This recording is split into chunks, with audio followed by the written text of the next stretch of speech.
topic behind.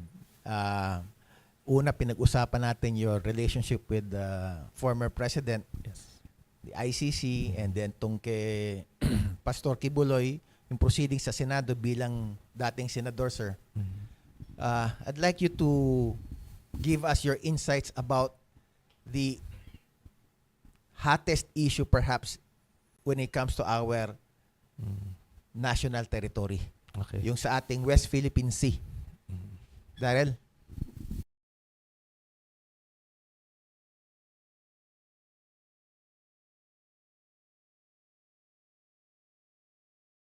Sir, itong issue kasi sa Benham Rice, I'm not sure if everyone is aware whether they are the same or they are not. Bilang naval officer, I know you know this, sir. So can you please educate our listeners and media friends here? Okay. So, well, sir, just to inform everyone, yung Benham Rice, nasa East Coast yan, nasa Pacific. Nasa kabila. Nasa Pacific yan. Nagpapatrolya yung Navy dyan. I was fortunate to have that experience when I was still in the service. Papatrolya yung Navy dyan. Yan, uncontested yan. Di ba, sir? Kasi yung sinasabi nilang 9-dash line na dinidispute natin nasa West Coast naman, nasa South China Sea, West Philippine Sea, no? So, dito wala na silang alibay dito. Pero nung panahon, sir, ni Duterte, biruin yung nag-attempt silang gumawa ng agreement ng parang joint exploration diyan na nagkaroon lang ng intervention dahil lumabas publicly, talagang sinell out. Kasi wala namang silang na sir dyan eh. Wala nang claim kahit No legitimate. Oo. Atin talaga. Ngayon, I don't know kung anong alibay nila, but they can't come up unless si Duterte signed something, but dapat i-invoke ng China. At pwedeng i-abrogate ni President Marcos kung ano man ang agreement ni Duterte, if there is such an agreement. So we are not sure whether there was an agreement. Well, Pero- yes sir. Kailangan boxer ng China yon para i-abrogate yon. Yes. Kasi unilateral lang naman na decision sir yan eh. Pero kahit historical, wala talagang basis, talagang intrusion yan. Atin Yes sir. yan. Pero when I was still in the Navy, pag may nakikita kaming ganyan sir, hinuhuli namin. Pwede mo nang huliin yan. Wala na magagawa sir yung dyan. Will this intrusion sa Benham Rice be considered as more alarming doon sa mga parang weekly stories of water cannons against our fishing vessels?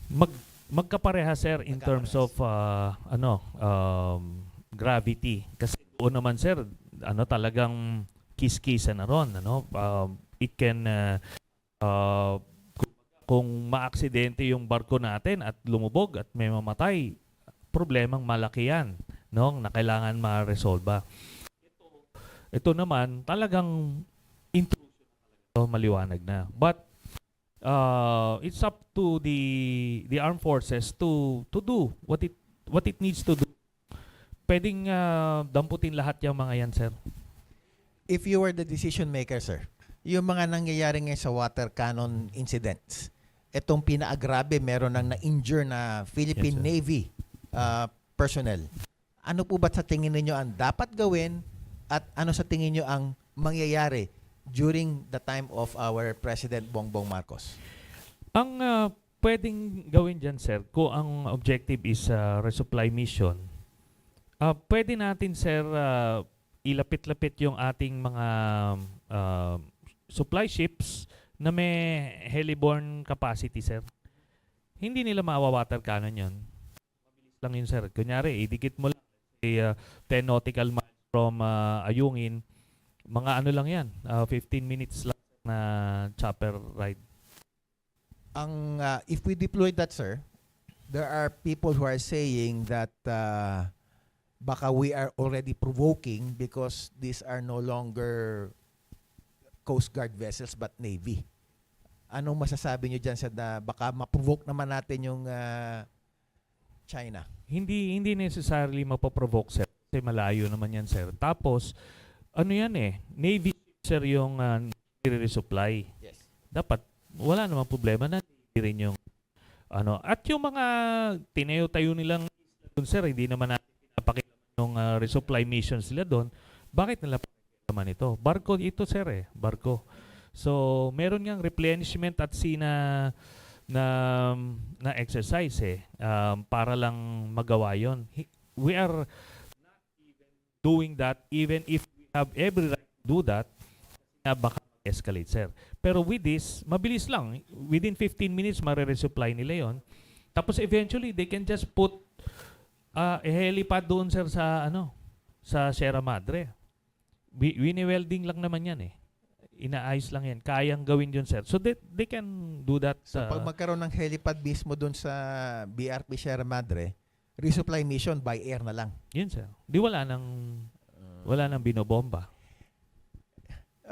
Senator Sani, what do you think of the effectiveness of our, siguro naka-4 na yata tayo or 5 diplomatic protests? What do you think of the effectiveness of these kinds of official government activities against China? Well, kahit hindi siya, sir, effective, we have to keep on doing it. Kasi the moment we stop doing it, sasabihin ng China, oh, may stop na kayo, hindi mo kayo nagreklamo, parang tinanggap nyo na. Hindi, sir, we have to keep on doing it. But I agree, sir, hindi na siya effective kasi nagiging rogue state na itong China as regards the West Philippine Sea issues. Hindi siya hindi dinidisregard niya all international rules. Yeah.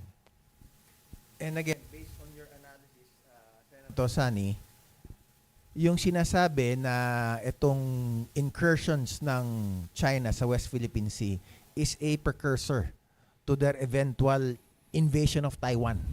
Mhm. Is Yeah. there any credibility to that story or likelihood of that event?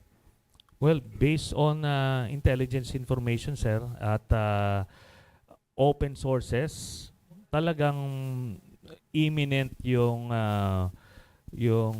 invasion of Taiwan at tinitignan dito by 2027, yun yung timeline nila. And because of that, they need to make sure na itong Pilipinas ay hindi magiging launching ground or maging forward operating base ng American forces.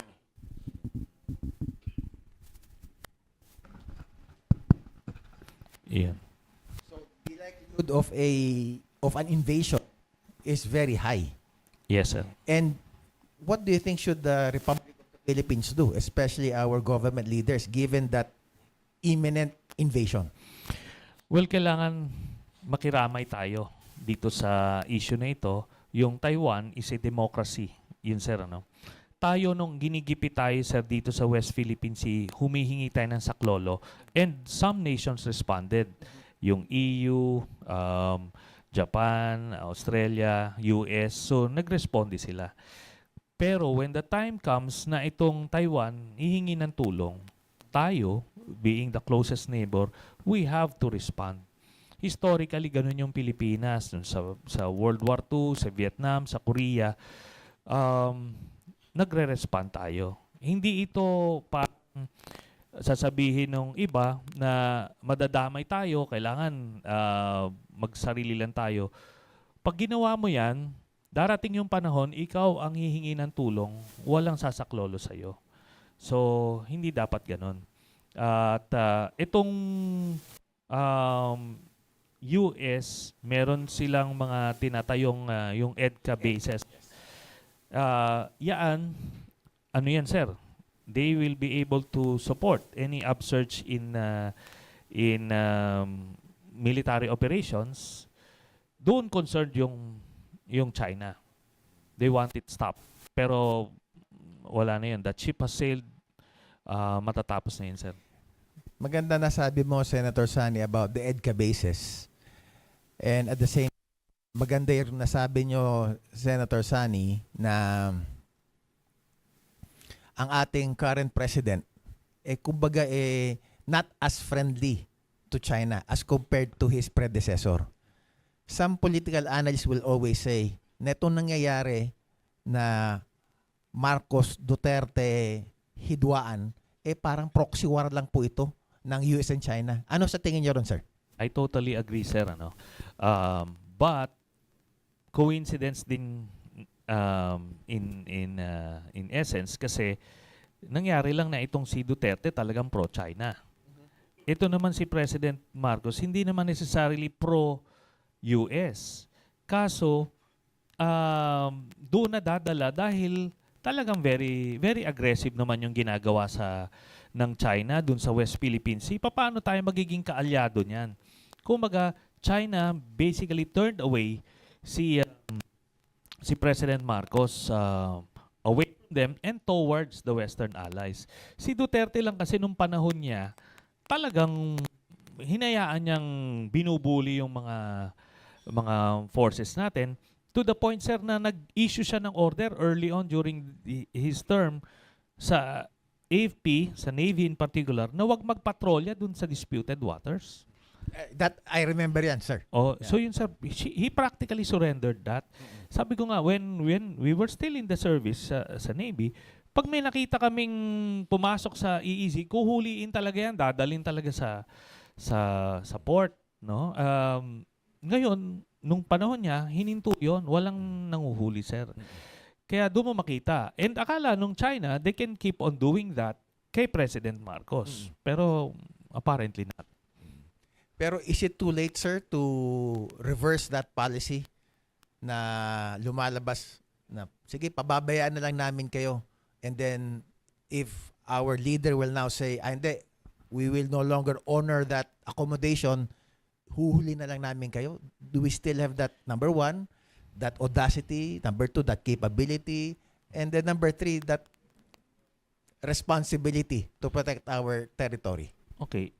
Doon sa capability, sir, baka wala na. Doon sa West Philippine Sea part. Pero yung dito sa may norte, yan, Benham Rise, Scarborough area, pwede. Kaso nga lang, magkakaroon, sir, ng standoff. So, yun naman ang iniiwasan. But, it doesn't mean na pababayaan mo na lang sila. So, yung ginagawa ngayon, sir, ng Coast Guard, ng constant silang, vigilant sila, nakikita nila, yan yung tinatawag na maritime domain awareness. Alam nila yung nangyayari sa teritoryo natin, sir. At hindi nila hinahayaan lang yung China. So, that is good enough. Pero yung ibang areas, pwede mo huliin. Hindi parang takot na takot, sir, eh.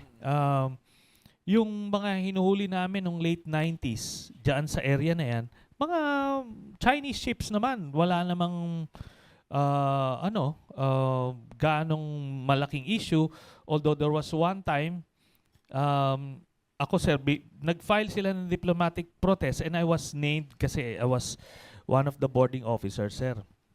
But still, it didn't stop us from doing our job. Yung Chinese vessel na hinuli nyo, sir, nung nasa Navy kayo, Yeah. I suppose fishing vessel ng China? Meron yung cover, may mga fishing vessels, pero ito cover ito eh. We believe it was a surveillance ship na disguised as a fishing vessel. Kasi sophisticated yung radio equipment. So, binoard namin, and because of that, prinotesta ako na. Pero ano nangyari, sir, doon sa barko at saka doon sa mga tao doon sa loob ng barko ng Chinese vessel? Well, they were unharmed.